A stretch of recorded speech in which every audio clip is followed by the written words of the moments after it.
Today I want to talk about Celestite. And Celestite is a blue crystal which represents creativity, and it also helps artists, and it's really good for the new age. It's also something that I really want to relate to the indigo children. There's also an awesome documentary to watch later on with Dorian Virtue who talks about indigo children.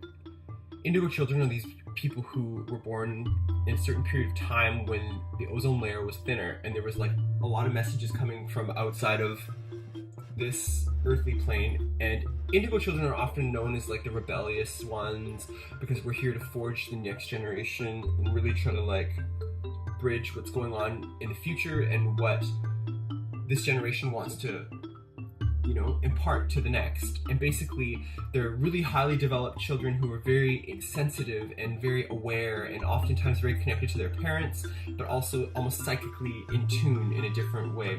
So why Celestite is really great is because it is high vibration and is a teacher for the new age. It is imbued with divine energies, and it takes you to the infinite peace of the spiritual and contacts the angelic realms. It jumpstarts spiritual development and urges you toward enlightenment. It is a useful stone for stimulating clairvoyant communication, dream recall, and journeys out of the body.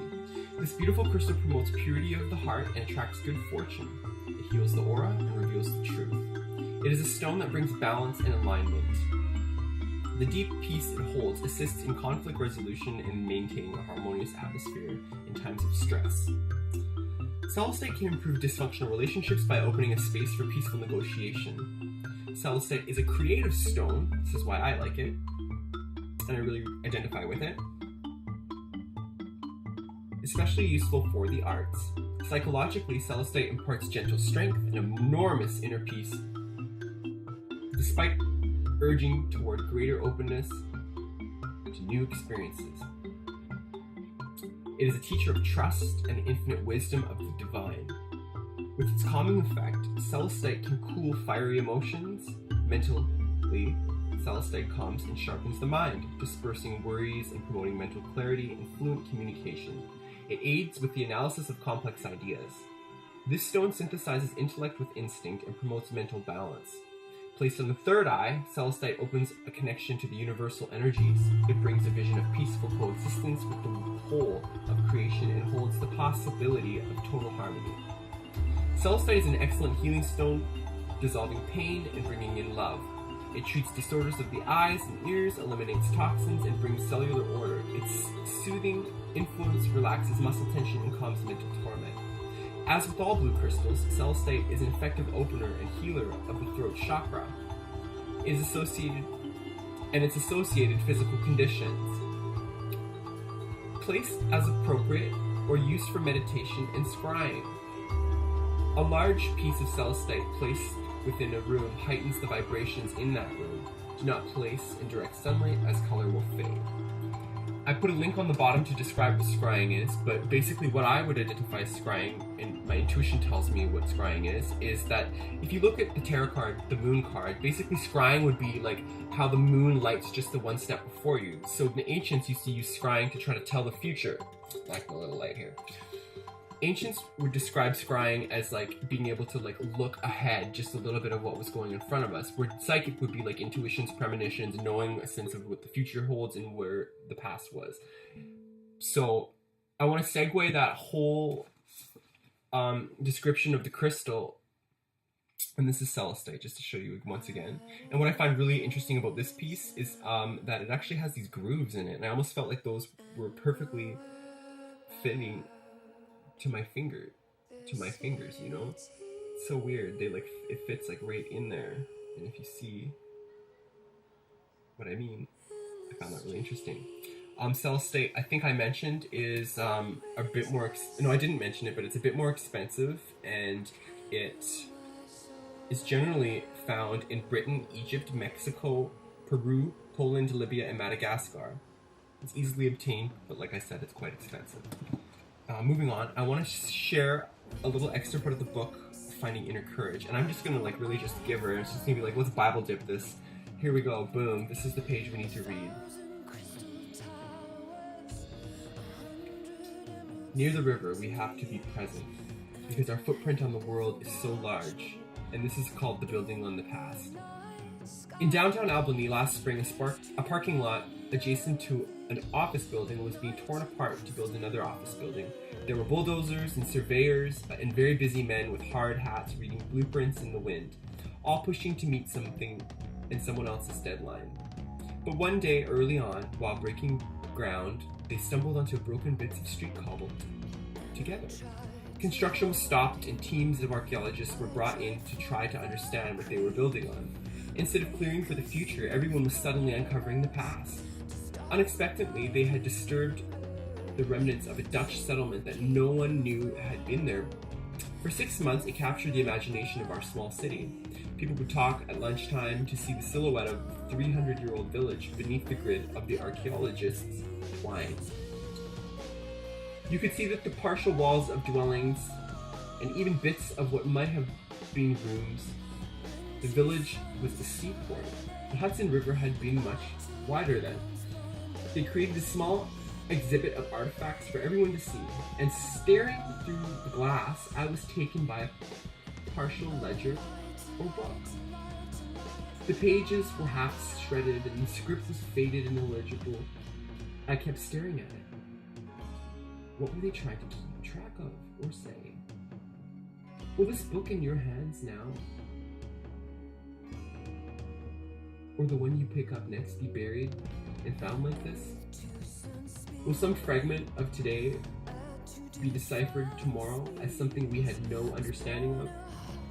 By autumn, all the remnants were tagged and catalogued, and the site was closed up. Finally, a fresh foundation was built over the old, and the new construction was completed when it opened. I entered the lobby of the new building and could feel the buried streets underneath.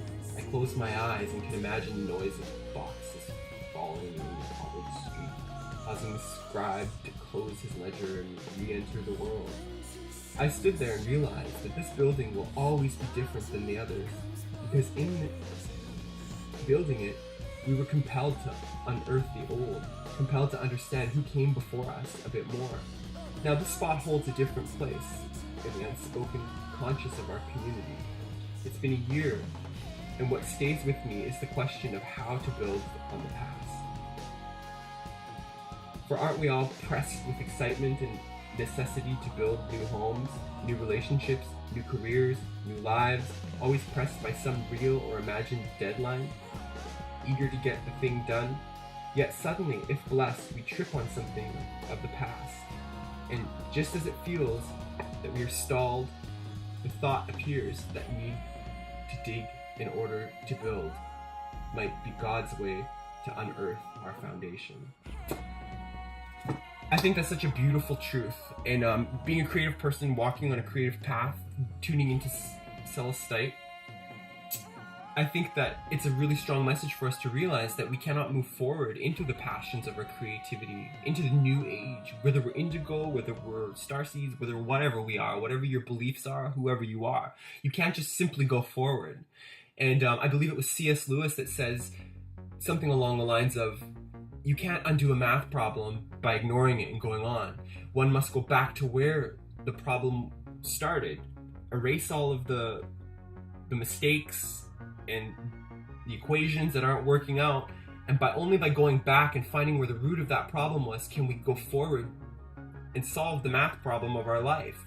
So if you are feeling a deep, graceful exploration of courage, and you want something that's going to illuminate you and you can't really understand where you're going or what you're doing, I really recommend this book because it's just short stories and it's written by Marc Nepo, who is really, really awesome. And I'll just give you a little bio about who Marc Nepo is. In the book it just says, when Marc Nepo publishes a new book, many, many readers rejoice.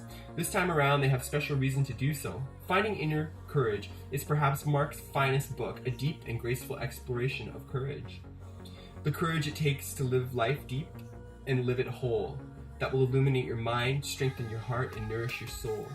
May this book touch your life as it has touched mine.